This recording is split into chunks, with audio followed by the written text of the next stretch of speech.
Yo, what is going on YouTube? It is your boy GZTV back with another video, and in this video we are going to be talking about, the top 10 NBA moves of the offseason so far and kind of what they mean. Now we're going to be kind of ranking them based off of, how good of a move it was for the franchise, how much hype it was. A lot of this has to do with these players, and their projections next season and how they're going to fit in and all that sort of stuff. So we're just going to be ranking from worst to best. There's obviously been, more than 10 pretty solid free agent moves. And if I left your favorite teams move off of this list, don't get too pissed off. So let's get into it. At number 10, I'm kind of going to do a co-10th spot, and that was the trade between Josh Giddey and Alex Caruso. Now, keep in mind for this video, for the sake of time, we're just going to be talking about the big pieces involved with these trades. So, for example, we're going to be talking about Macau Bridges and Deonte Murray later on, but obviously we're not going to talk about, all the other players that got traded. We're mainly going to be talking about the headliners of the trade, the top of the top. And in this case, we're going to talk about Giddey and Caruso. Because I've seen people all over social media, I've seen people all over Twitter discuss, how apparently the Thunder stole something out of the Bulls, and it's like, what the fuck are the Bulls doing? And I get it, you traded away one of your best, probably your best defensive assets. But you got a true point guard who's actually going to be able to take the ball up, make a play, formulate your offense. You've had that hole missing ever since Lonzo Ball went down with an injury. And I know Josh Giddey didn't have the greatest season last year, but before all that, before Shea got as ball dominant as he is now, the guy was averaging, I think, I'll put it up on screen what he was averaging. I mean, that's a point god. That is like damn near, that's like a mini version of like Chris Paul numbers, what he was doing, prior to Shea getting there. I mean, this guy can lead an offense, he can make plays, get to the rim, he can shoot. The defense is a bit of a worry, and obviously the Bulls definitely got worse defensively, and sorry about the fireworks. I am recording this on 4th of July, but I still really think that this is a solid move for both teams, and obviously the Thunder, helping a guy like Lou Dort with the perimeter defense, Alex Caruso, and plus the Thunder didn't really know how to use Josh Giddey, so there's that. And speaking of the Thunder, coming in at number 9, another move that they made. The Thunder are having a pretty solid offseason so far, and we have Isaiah Hardenstein going there. And there's always been this burden, ever since Chet Holmgren, played his first NBA minutes this season. There's always been this burden of, the strength and the size and, being able to handle, the Jokic's, the Joel Embiid's. But we have a guy in Isaiah Hardenstein who has showed, through that Knicks playoff run, man, he can handle so many different big men. He was able to handle Miles Turner. He played pretty well against Joel Embiid. I mean, this is exactly what the Thunder needed. I think this is a great move for them. Being able to put Chet Holmgren at the 4 and make him a little more dynamic, I feel like that was very essential for the success of this team, who made it to the second round in their first, year of a rebuild, their first year of true dominance since Russell Westbrook was there. So, yeah, going into the second year to be this quick, with that, those leaps, I mean, this is going to do wonders. Isaiah Hardenstein to the Thunder was a huge move. Rebounding machine, great move. Coming in at number 8, I'm not a huge fan of this deal from the Mavericks, but it obviously has a lot of hype around it. We have Klay Thompson, and I think Klay Thompson going to the Mavericks. And the reason why Klay Thompson even made the list, even though I'm not a huge fan of what they did here, getting rid of Derrick Jones Jr., one of their best defensive players, Klay Thompson has no defense. We know he is a mainly catch-and-shoot guy. He's not very dynamic. Obviously, what he does is he does it super well, but he's not going to provide you the versatility that Derrick Jones does. But with that being said, Klay Thompson has a winning DNA. He knows how to go out and win championships. He knows how to do exactly what is necessary to win a ring. I'm sure, after him getting dealt there and him seeing what they did last year, what an impressive run from the Dallas Mavericks last year. And, Klay Thompson seeing what they did, he's going to be motivated to play even better than he did last year. And interestingly enough, right after him, we have kind of his counterpart, kind of the opposite side of, the situation between the Warriors and the Mavs. I know I'm not talking about these super in-depth, but at number 7, I think Buddy Hield to the Warriors is a fantastic move for the Warriors. I think that is great because, let's be honest, I know Klay Thompson isn't like the worst player in the league, and he's not like all these agendas that people are trying to push about him. But just being honest, at this point in each of these guys' careers, the efficiency for Buddy Hield is up here, and the efficiency for Klay Thompson is down here. And that is what the Warriors need to surround Curry with. I know, Curry and Thompson have a ever-long, chemistry, being the Splash Brothers and all that. I get that. But especially since they're going to be able to keep guys like Draymond Green, Kuminga's a young developing star, and I don't know what they're going to do with Andrew Wiggins. But getting a guy like Buddy Hield, who is so efficient, where when the ball hits his hands, he's going to make him a vast majority of the time. And yeah, I know, the Klay Thompson 0 for 10 in elimination games stuff. But Buddy Hield is great. When he has the ball in his hands, which isn't very often, which is why he is a role player, he is electric on offense. He is great. He hits his shots.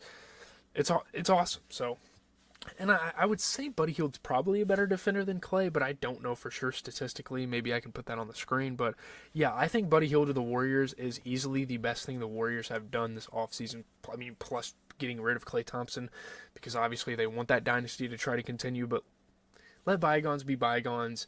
All good things have to come to an end, and I think the Warriors made a really good decision here. Coming in at number 6, we have a man that's returning to a team he pretty much started his career with. I guess he started his career with the Clippers, but we have Tobias Harris going to the Pistons.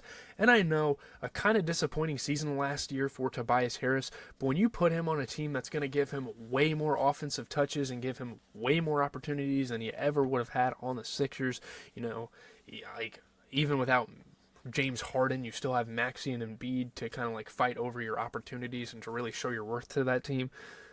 All you have is Cade. And Cade is a young guy, and you're a veteran, and Cade's going to be willing to give you the ball. And even if he doesn't get the ball as much, he's going to be a very efficient wing with an elevated role alongside the scorers of Ivy and Cade Cunningham.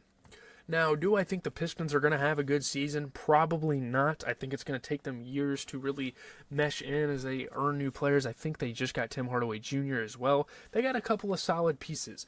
They need experience. They needed a couple of players to come to that team and show guys like Cade Cunningham, show guys like Jaden Ivey the way, how to score, how to be efficient, how to hold your head, all that sort of stuff. And that's what they did. They're surrounding Cade, who's pretty much their franchise guy at this point, around guys that can help them out with that. So I think, in that aspect, I think the Pistons made a really, really good decision.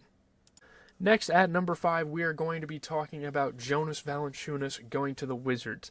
Now, is this the greatest move in the world for the Wizards? No, but it's still Jonas Valancius, and he's still going to have consistent seasons left and right. And again, this definitely makes the Wizards better. You could debate that Denny Avdia going to the trail, them trading that off, kind of equaled out their progress, kind of made it shitty for them. The Wizards are one of a couple NBA teams that don't really know the direction they're going in, with the Nets being a thing. But I don't know. I'm kind of scattered. I know I'm kind of freestyling and kind of giving my thoughts on these situations.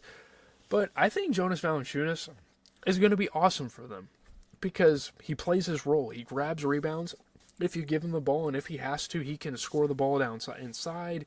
He can shoot mid-rangers. Hell, put him above the three-point line and leave him open, he's going to hit a fucking shot. So Jonas Valancius, just the traditional dominant big man, and that's something, they kind of tried with Daniel Gafford. I don't know if Daniel Gafford didn't want to be there, but you have Daniel Gafford, except, maybe not as much of a lob threat and a more peripheral scorer. And I think Jonas Valancius is a solid move for them.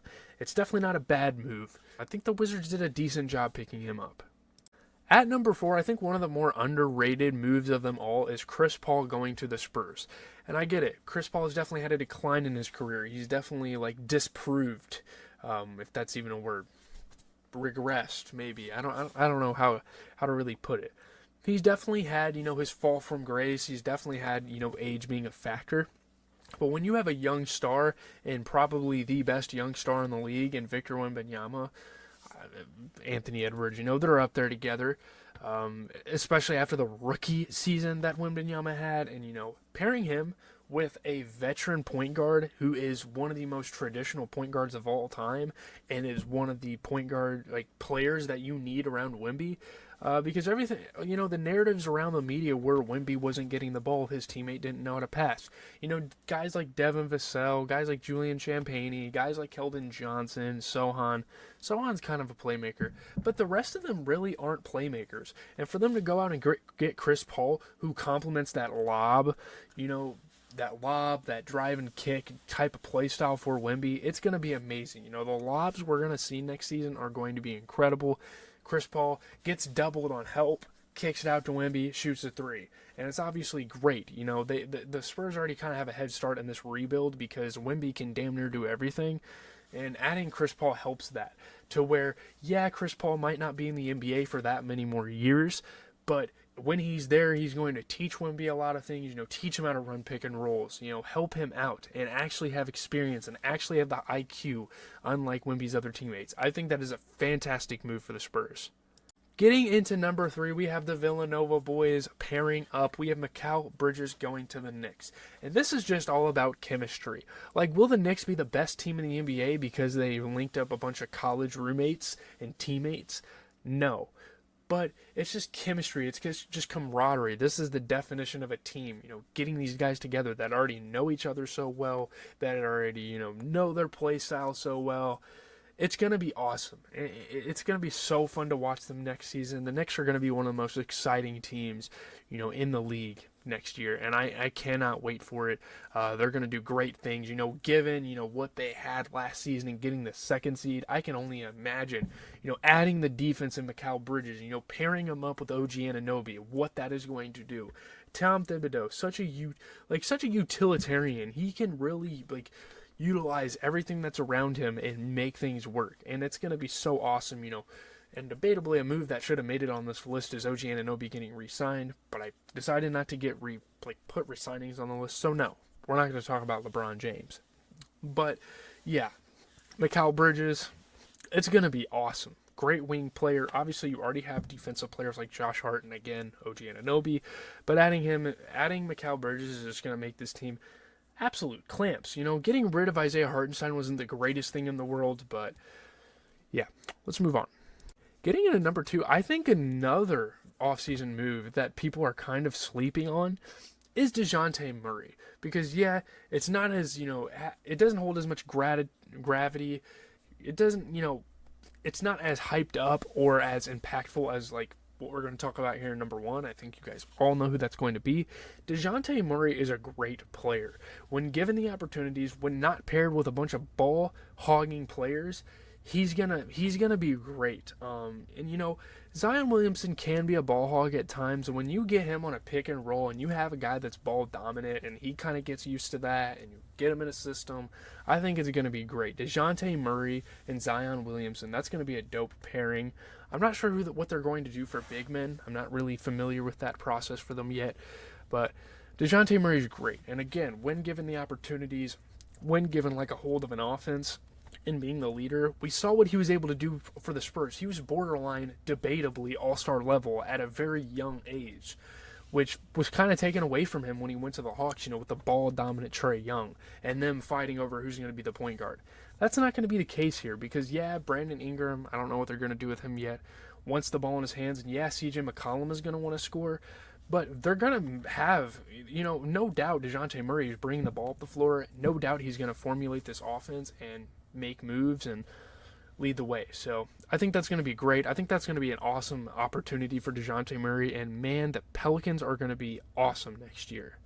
And coming in at number 1, pretty much an inevitable pick from me here. The one that everyone is talking about. It is really just the blockbuster moment of this summer. We have Paul George going to the 76ers.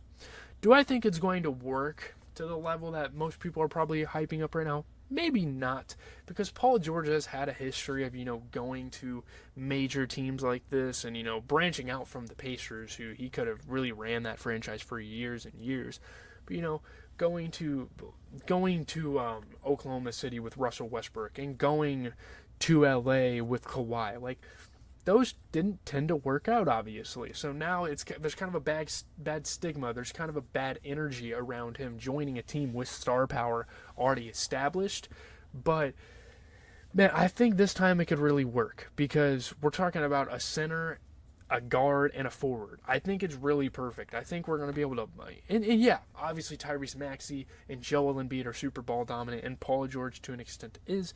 Obviously when he was on the Clippers, he sacrificed a little bit of that to guys like Kawhi and James Harden even.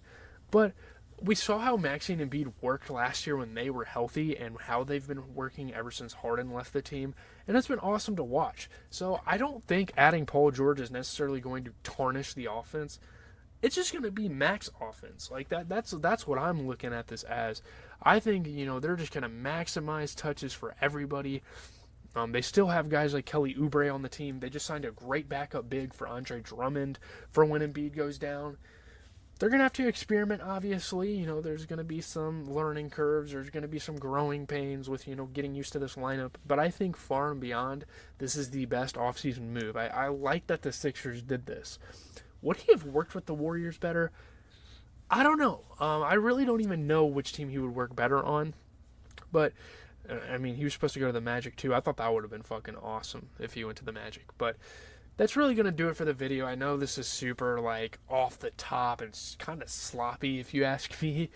But I just wanted to have a discussion, kind of have more of a podcast style of me just going through my progressions and, talking about the offseason, because it's been a good offseason. And I think this is going to be a more impactful offseason than most people can even imagine. I think a lot of teams have elevated themselves in standings, projections-wise, all that stuff. So leave a like, comment, and subscribe. As always, this has been your boy GZTV.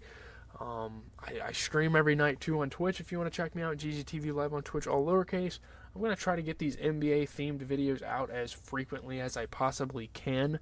But obviously, music gets in the way of that. I love listening to music. So there you have it. That is going to do it for the video. I hope you guys enjoyed, and let me know what you guys think of all these off-season moves in the comment section below. Peace.